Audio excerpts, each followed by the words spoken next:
Hey everybody, Josh the RV Nerd with Bish's RV here with the new Whitehawk 32 QBH. Been waiting for a while to finally get my hands on this one. And walking through it, like different RVs kind of strike me in different ways. And I asked myself, who is this RV for? And when I started kind of picturing the people I imagined in this, I saw a couple different groups. Being a bunkhouse, I think families are the obvious answer here. But it is a private bunk and it's an L-shaped variation of a quad bunk, and what that allows for is some interesting different things, because instead of those tiny little shorty McShort pants bunks, L-shaped bunkhouses can give you a couple extra long adult size beds. And that got me thinking this might work well for someone who maybe has an adult child or an extended family that comes with them, or perhaps a special needs child who needs their own little private quiet decompression space. But that same rear bunk room has a cargo door that allows you to bring all kinds of various stuffages with you. You throw some things in some totes, toss them in there, and man, you can pack some stuff in here. But that actually leads me to one of my points of concern on this RV. It does not have the world's most monstrously high cargo carrying capacity, but as a result, that keeps the GVW down below 10,000 pounds. That being said, I know there's some half tons out there that can handle 12, nearly 13,000 pounds or whatever. I personally don't like the idea of a half ton towing this RV, even with the wide stance axles. This thing is long. It is longer than my videos, if you can believe that. It's a big RV. I feel as a result you want to be a 3/4 ton and up here, but we are carpetless. We got that vaulted ceiling. We've got double power awnings on this. We've got a little bit of a camp kitchen, 0 to 100 degree rated hot cold weather package. Again, wide stance axles with Goodyear tires and TPMS. And today we're getting to look at one of the step up solar packages that are available. Brand new model. I'm excited to hear your thoughts on this. Let me know what you like. Let me know what you would change given the opportunity. And if you like how we keep working to get you all these new ones, hit that subscribe button. Join us on the next one. And for now, let's get dug in there. Except Doug still doesn't work here. And this is one of those interesting times where I almost call this like a Frankencamper, where it feels almost like an amalgamation of 2 or 3 other RVs that I've seen before. But if you're familiar with the Jayco lineup, if you've ever seen the J Feather 30 QB, and if you haven't, I happen to have a video on that thing, this is largely that floor plan on just steroids. Like, they kicked it up a notch like Emerald Lagasse on this thing. This is kind of interesting to me. It's cool that they have the big XL vent fan. It's over here by the living room windows for maybe some individual comfort kind of things. It's not over by the kitchen where the cooking is done, but the stovetop does have its own vent hood, so maybe it's actually in the best location. I don't know. The ceiling in these is vaulted. That's one of the things where you step up from J Feather to Whitehawk.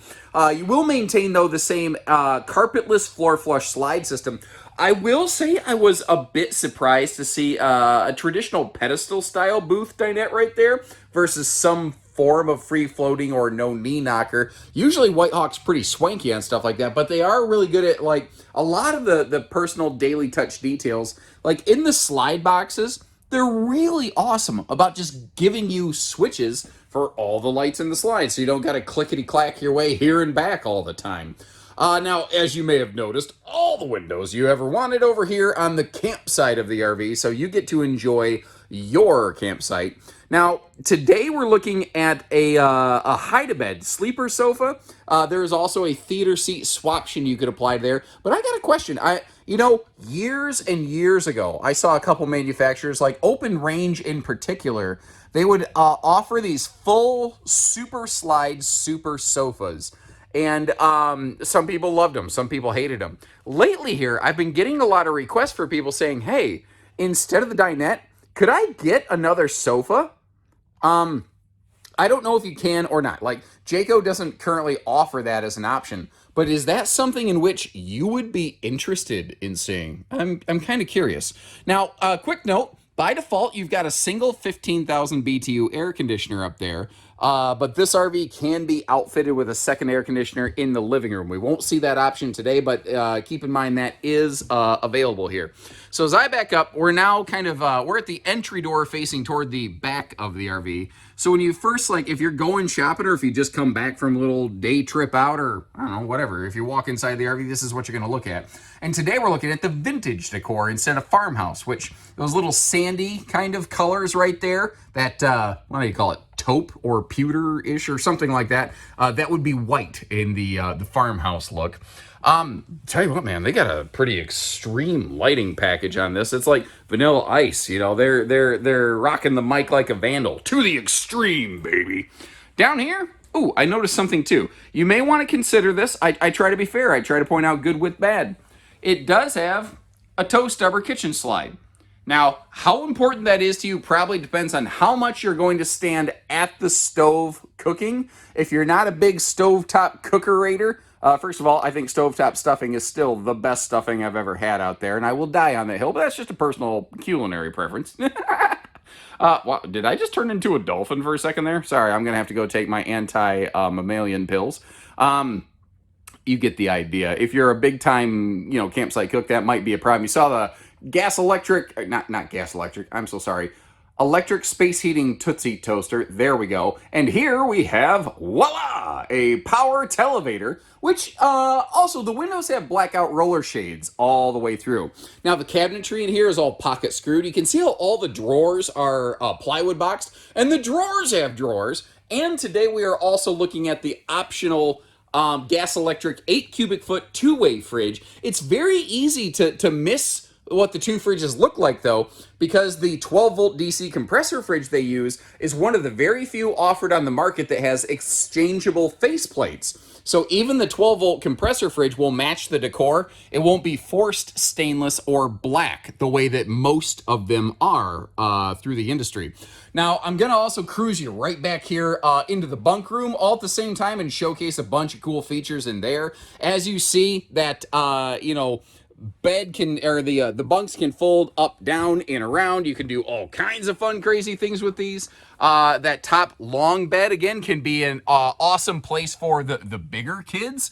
Also, you may have noticed as we get in here how it's got that built-in folding ladder. That thing is awesome. But a question people ask me all the time is, what's the part number for that? Like, I'm not a parts specialist. There's not, like, RVs don't just ship with just a part number that you order, and that is something that Jayco actually does in-house. So it's not something that's just readily available through a part shop. Now we could get it from Jayco and have it shipped to us, but as just a general walking around RV nerd, I don't have a giant list of every part number. Apologies. You see how there's household and USB outlets for all the bunks. The top bunk had them in the ceiling, the top bunk that folded up down. You see how there's some on the walls over here, and that whole wall being storage. That is something that so many bunkhouses get wrong that this one absolutely got right. So many bunk rooms lack almost any and all storage, and the fact is, the largest number of people are potentially sleeping back here. And even though they are often the smallest people in the RV, they often need the most space for all of their stuff that they bring. Now, by the way, just in case you're kind of curious, you do have a true sliding pocket privacy door right here. And what's interesting to me, I don't know if I like this or not. I need you to be the tiebreaker. It latches shut from the inside. I don't know that I like the idea that I can't open the door and get to my kids. That is there because that's Jayco doing Jayco things. And sometimes their greatest assets, their greatest liability. They are always trying to outthink themselves and do a +1. So they put these on all their sliding doors that go to bed spaces. I think I would take that thing off. I personally, that's just maybe a paranoia dad factor. If I hear my kid scream or thump or anything, I want to know that I can get back there and find out what's going on. But, with all luck, it's a non-issue. You don't have to worry about it whatsoever. On our way up here, we got ourselves a little trip to the bathroom, and that is extremely fluffy, friendly right there. Serious hip shoulder room, all kinds of things. Now up top here, I was really glad. You might have noticed when I was doing my little potty footage, you did not see me bonking my head on that extra cabinet right there. They put that thing up high enough because it's at the peak apex of the vaulted ceiling